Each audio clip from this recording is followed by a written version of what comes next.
All right. Hello and welcome to your NEWSMAX Daily for Monday, November 11th, 2024. Veterans Day in the U.S. of A., honoring all of those who have served in the U.S. Armed Forces and recognizing their sacrifice, their courage, and their dedication to our freedom. If that is you, I sincerely thank you and your family for your service. There were parades over the weekend, of course. There are more parades happening around the country today. I hope you had a fantastic weekend doing whatever it is you love to do or need to do on the weekends. If you bet on sports, it likely wasn't that great of a weekend. Congratulations to NASCAR #1 on just a phenomenal race, and my guy Joey Logano for winning the NASCAR Cup Series championship for a third time yesterday, putting him in with an elite group of other racers. An amazing race at the beautiful Phoenix Motor Speedway, where they, of course, honored veterans as well. There are a lot of freebies and deals at restaurants all over the place today for veterans. It is a federal holiday, so a lot of people have a 3-day weekend. Post office is closed, no mail, banks are closed, but the stock markets are open and continue pushing higher for the 4th consecutive session since Election Day. And Bitcoin is continuing to push high. Well, I should say Bitcoin and all cryptocurrency continuing to push higher since Election Day as well. In fact, the headline on CNBC.com right now, Bitcoin tops $82,000 as crypto euphoria over the Trump win shows no signs of waning. And since the re-election of President Trump, I mentioned this back on Friday, a caravan of migrants in Mexico headed to the United States turned around after finding out that Trump was elected. The European Union said it would buy oil from America instead of Russia. You know why? In an attempt to avoid Trump tariffs. And New York City announced it's going to end its food vouchers for illegal immigrants. Over the weekend, many illegal immigrants in New York City took to the streets in protest of Trump's deportation promise, saying they will not leave. Some of them, by the way, have also been complaining to the media about the quality of the free food that they've been getting. You may have seen that on social media. It made me think. My grandparents, some of my aunts and uncles as well, or aunts and uncles, were legal immigrants in New York. And they got a block of cheese like once a week or once a month from the government. And many of the European immigrants back then, maybe your family as well, were too proud to even take the cheese, right? Now, President-elect Trump announcing that former Immigration and Customs Enforcement Director Tom Homan will join the new administration as the new border czar, saying he has known Homan for a long time and knows that he will do a great job.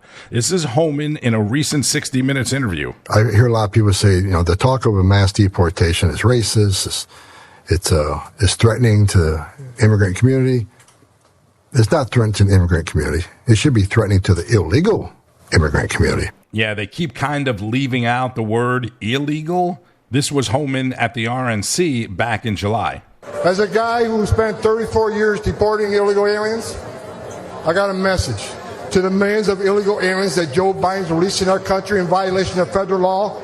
You better start packing now. You will be hearing plenty about Tom Homan and Trump's new appointment today. Trump also said that former UN Ambassador Nikki Haley and his former Secretary of State Mike Pompeo will not be returning to his cabinet. And what about this whole FEMA story that broke over the weekend? Surprise, surprise. FEMA itself acknowledging one of its officials told aid workers after the hurricanes to avoid homes with Trump campaign signs. The House Oversight Committee and Florida Governor Ron DeSantis have already launched investigations into this. I would guess this was happening in western North Carolina as well, but the newly elected Democrat governor of North Carolina is not going to order any kind of investigation. Remember when they said Trump was spreading disinformation, even lying? And when I say them, I mean the Democrats and the liberal media, right? Who all said it simply isn't true. Disinformation headlines all over the place. It was another conspiracy theory. This is NEWSMAX's Lidia on Sunday Agenda. Who would have thought, right, that campaigning on killing babies would not win Kamala Harris the White House? 75 million Americans, they made their voices heard and said no to open borders, no to an illegal invasion, no to censorship, no to a failing economy, and the Democrats' twisted woke agenda. Absolutely no. The Biden-Harris regime called you all garbage and stupid right to your face, and even worse, behind your back. And now FEMA confirming that one of their supervisors told disaster relief workers in Florida to avoid homes with Trump signs. Absolutely repugnant. That supervisor has since been fired, and now FEMA is under investigation. DeSantis wants to find out what went wrong. We know what went wrong. It only takes a matter of time before a conspiracy theory becomes fact. Meanwhile, the left, they continue to gaslight all of you, claiming that it was Trump who put democracy at stake. It will be up to the American voters to save our democracy in November. Well, how about saving democracy? How about that? Yeah. How about freedom, so that we can sit here and talk freely? Democrats are taking back the word freedom. I make this sacred pledge to you. The defense, protection, and preservation of American democracy will remain as it has been. You've got 3 weeks to figure out how to make a difference in democracy. And that is what American democracy is about. Yeah, I mean, we never wanted to end democracy. We wanted to return power back to the people. We have never been who the Democrats and their propaganda puppets, the AKA the fake news, have been saying that we are. The leftist media, they continue to brainwash Americans with their refusal to look at the real reasons why Kamala lost. And instead, the fake news continues to demonize Trump voters, calling them racist and sexist. It was the fear of a Black and South Asian woman that we have to speak about. And if we're not clear about race, gender, and class, we are ignoring the truth of what's happening in the country right now. Black voters came through for Kamala Harris. White women voters did not. Uneducated white women, is my understanding. You have Latino men actually voting more for him. Latinos in Texas, a district that's 97% Latino, went 75 percentage points for Donald Trump. Why? Misogyny. Misogyny from Hispanic men. Right. It's misogyny from Black men. Things we've all been talking about, who do not want a woman leading them. Or is it because Kamala refused to differentiate herself from Joe Biden? No one wanted another 4 years of those failed policies. Kamala, she talked about turning the page. She talked about a new path forward. Yet when asked if she'd change anything about Joe Biden's presidency, here's what she said. Well, if anything, would you have done something differently than President Biden during the past 4 years? There is not a thing that comes to mind in terms of, and I've been a part of most of the decisions that have had impact. I bet Sunny Hostin regrets asking that question. Democrat strategists and many in the media are pointing to that moment as the moment that led to Kamala Harris losing the election. Now, we know it was a lot more than that question, but she asked the question because it's an easy one. Here's all the things that are wrong in the country right now. What would you have done differently? And then she said nothing and doubled down on it. Back to Lidia. And then, of course, was Kamala's disastrous VP pick of Tim Walz. You know, some think she was afraid to pick Pennsylvania Governor Josh Shapiro because he's Jewish, but I think it's because he's a better public speaker than she is, and she was afraid he'd outshine her. Because, you know, Kamala, she's weak, and weak people like to surround themselves with even weaker people, sycophants. Kamala also lost voters due to her lies about her radical left stances, like taxpayer-funded transgender surgeries and forbidding people from saying Merry Christmas. Remember this? And when we all sing happy tunes and sing Merry Christmas and wish each other Merry Christmas, these children are not going to have a Merry Christmas. How dare we speak Merry Christmas? How dare we? Well, we will be saying Merry Christmas this December, I promise you that, and for the next 4 years. But the final straw that broke the back of 75 million Trump voters was the illegal invasion. We knew Kamala would grant a mass amnesty for the estimated 20 million illegal aliens. I thought long and hard about this. If Kamala had actually won, we may possibly never have had a free, fair election ever again. Can you imagine? She would have made all of those people citizens. There would have been no points in an election. Who do you think they're going to vote for? The person giving them free money and health care and transgender surgeries? I mean, sure, some would say, don't worry, Congress would have stopped Kamala dead in her tracks.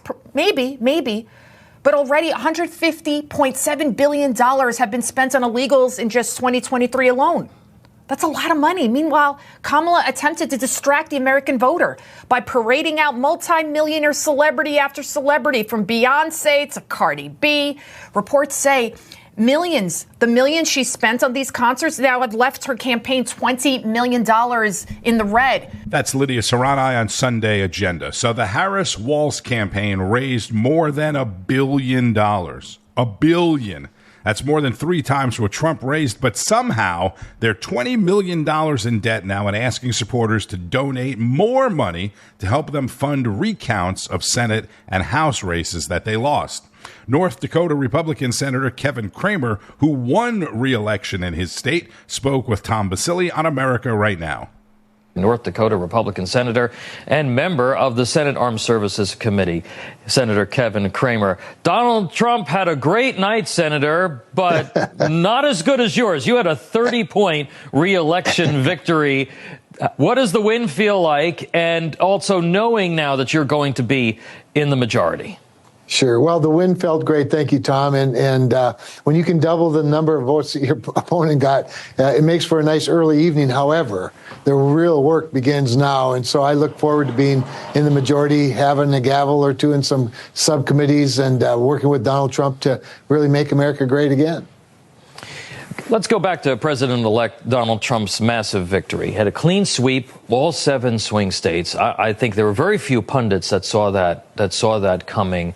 But what should be job one for this administration and for the new Congress? Sure. Well, first of all, I told Politico the day before that very thing would happen, and they didn't believe me. But anyway, that said, that's because I live out here in Realville. So it's interesting because the first thing that we have to do when we become the majority will depend somewhat on what we get done in the next month and a half before December 20th. But setting that aside for a moment, the special thing about the Senate, whether we have 53 or 54 senators, is that we can confirm Donald Trump's nominees very quickly. And I think I would strongly encourage him to get those important cabinet secretaries nominated, get them to us before he is sworn in on January 20th, so we don't waste any time getting those people in place. The Tax Cuts and Jobs Act that are going to expire next year, we should improve them. And, of course, Donald Trump has some big plans for taxes, improve them, and then get some permanent tax relief that will really get this economy booming again. Senator, are you confident that there are some bold tax plans that the president has? No tax on tips, no tax on Social Security benefits, no taxes on overtime are the three big ones, plus maybe fixing the SALT tax deduction in the 2017 bill. All that, you don't want to increase the deficit by doing that. How confident are you that you're going to be able to find the money through other cuts in order to be able to offset and pay for those tax breaks? What you want the tax code to do, in my view, is incentivize more work, incentivize more profit, incentivize more economic growth, and that requires a pretty surgical approach, I think, not just a blunt approach. So it will have to be willing to compromise where necessary, find the common ground where it exists, agree to disagree if there are some unresolved issues. But all of the ideas that Donald Trump has put forward are good ideas. We just have to see if we can do it in a way that's, to your point, responsible to the deficit, because we cannot continue to run these huge deficits. That is North Dakota Senator Kevin Cramer on America Right Now with Tom Basile. Saturday mornings at 9 o'clock Eastern. One of the other big questions now, at least from Harris supporters and some Democrats in Congress, is what's next for Kamala Harris? For that, we go to Chris Plante and the Right Squad on Newsmax discussing this clip from CNN on Friday night. The possibility of Justice Sotomayor having to resign or retire in the next 4 years is extremely high. You couple that with Alito Clarence Thomas. Yeah. Then that means that you go from a 6-3 court to a 7-2 court. You have a hell of a vice president right there who has a legal pedigree to sit on the Supreme Court and let Republicans go crazy and ape. I'm even mentioning that option. Not only am I floating it, but I want to stir up everything. I want people's heads to explode this morning so we go into the weekend just knowing that the chaos has not ended just yet. Yes, tonight's red hot video. Some on the left, like that lunatic, calling for failed presidential candidate Kamala Harris to be appointed by President Biden to the United States Supreme Court. And he wants heads to explode and lots of stress and chaos over the weekend because he's not a liberal, he's a leftist. This comes as Democrats are, listen to this, agonizing over Justice Sotomayor and are debating whether to force her off of the Supreme Court, while they still have the power to approve her replacement in the United States Senate with the Lizard King in charge there. They did it with President of the United States, Joe Biden. So what would stop them from doing it with a lowly Supreme Court justice? Isn't that amazing stuff? Now, I've got to say, it sounds like insanity. And Bakari Sellers is going with this. He wants people's heads to explode and he wants chaos. And, the left is really here, and they are the Democrat Party. I'll give you 3 reasons why this is not going to happen. First of all, Kamala Harris was already found to have inflated her prosecutorial record well above what she actually did when she was AG, and then prior to that, as the San Francisco DA. 2, the Senate would never pass this. They would never get the votes for this. Do you think Joe Manchin is going to vote in a lame dunk presidency to appoint Kamala Harris to the Supreme Court? And then 3, Joe Biden would never nominate her unless they literally forced his hand, picked his hand up physically and signed a paper, because he has a lot of sour grapes over the way that he was pushed out of this process, and he's not going to reward the woman who helped the Democrats do it. You're ruining Bakari Sellers' fun. Good, that was my plan. Now you guys a terrible weekend. I don't think she's ruining it. I think that's exactly the kind of reaction that Bakari Sellers was looking for. And I can tell you, I think Joe Biden, maybe Kamala Harris isn't his favorite person. I don't know. But one of the things I can tell you is he likes Donald Trump a whole lot less. So I think the fact that this would upset him, and the fact that I'm not sure how this would work. Would Kamala Harris cast the deciding vote for herself? You know what I mean? That would be so interesting. You know what I mean? And, I think the fact that Republicans, a lot of times, particularly MAGA Republicans, like to stir things up, like to, trigger the libs. I think this is an interesting idea. I don't think it's going to happen, but I think it's interesting. I think, number one, 70 is not old. Right. So, Sonia Sotomayor can probably make it another 4 years if she should decide. Political analyst Jason Nichols with Amber Duke and Chris Plante on The Right Squad. Catch it tonight, 10 o'clock Eastern. Sure to be some good stuff. Over the weekend as well, it was announced that President Biden will be meeting with President-elect Donald Trump at the White House on Wednesday. There'll be a lot of talk about that for the next few days, and then certainly on Wednesday night and after Wednesday. President Biden, meanwhile, goes to Arlington National Cemetery today for the annual laying of the wreath. It's hard to believe it's been a year already, but if you go back to last year's ceremony at Arlington National Cemetery, that was basically the beginning of the end for Biden, right? NEWSMAX is helping raise money today for Veterans Day. And of course, be sure to keep up with all of the news all day on NEWSMAX, NEWSMAX 2, and at NEWSMAX.com. Make sure you're streaming on NEWSMAX Plus as well for the complete lineup of all your favorite NEWSMAX shows, hosts, and great expert analysis. That's NewsMaxPlus.com. For Rob Schmidt tonight, Greg Kelly reports, Carl Higbee, Ed Henry, Bianca De La Garza, Greta Van Susteren, Chris Salcedo, Wake Up America, and much, much more with analysis from people like Mark Halpern, Governor Mike Huckabee, Senator Santorum, retired General Blaine Holt, Hogan Gidley, Judge Napolitano, and many, many others. I'm Tony Marino. Thank you so much for listening to the NEWSMAX Daily. Again, I hope you had a great weekend. Have a fantastic Veterans Day. Maybe you have an extended weekend. Monday Night Football features the Miami Dolphins and LA Rams in LA. Go Dolphins! And keep on fighting the good fight. News breaks every minute, every day. You need the app, the NEWSMAX app. Find it free on your smartphone store. Then watch us anytime, anywhere. Hey, it's Jerry Callahan from The Callahan Show. You can listen to us every day. We react to the latest news, politics, sports, and all the madness in the world. I'll give you my opinion with a little edge, a little attitude. I'm an unapologetic right-winger, trapped behind enemy lines in deep blue Boston, so I'm used to taking on the mainstream media mob. You can hear us anywhere you get your podcast, or you can listen every day at newsmax.com/listen. Information. Truth is freedom. Is NEWSMAX. It's real news for real people.